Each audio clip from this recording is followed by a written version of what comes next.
Кредит земен под поповолни услови од оние што владата би можела да ги испреговара со меѓународните финансиски институции. Ова е реакцијата на дел од аналитичарите по официјалната потврда на премиерот Мицкоски дека земјава ќе земе 500 милиони евра кредит од Унгарија преку така нареченото воспоставување на специјална економска соработка. Каматата изнесува 3,25% со 3 години грејс период и отплата на 12 години. Па не верувам тоа дека постои простор за манипулација некаква. Веројатно претпоставувам дека овој кредит што е договорен од Унгарија е заради добрите конекции, добрите врски кои ги имаат владеачката партија, тоест владата сега со премиерот и владата во Унгарија, и затоа сметам дека е даден по доста поволни услови со 3 години грејс период и 12 години рок на испорака, што е сосем во ред. Парите треба да завршат на вистинското место, велат аналитичарите. Мицкоски најави дека половина од средствата ќе бидат наменети за проектот за капитални инвестиции во општините.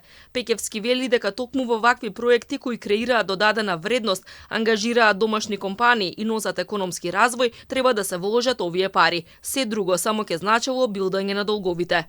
Најбитно е овие средства кои ќе се земат правилно да се искористат и да се внесат во во економијата со цел тие пари да се оплодуваат, да се направат проекти, да се инвестираат во проекти во кои ќе имаме ние некаков бенефит, а не повторно да се финансираат социјални пакети и парите едноставно да ги снема и да не видиме ние никаков бенефит од тие пари.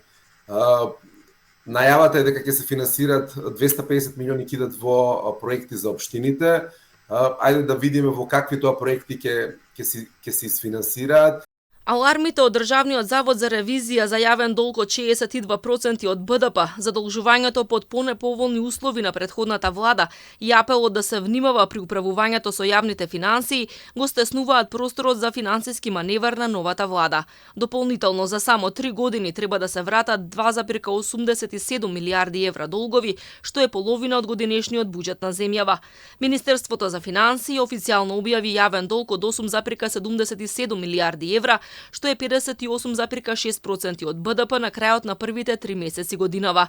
Споредено со 2017-та, кога тој изнесувал 4,78 милиарди евра, јавниот долг во последниве 7 години е зголемен за огромни 4 милиарди евра.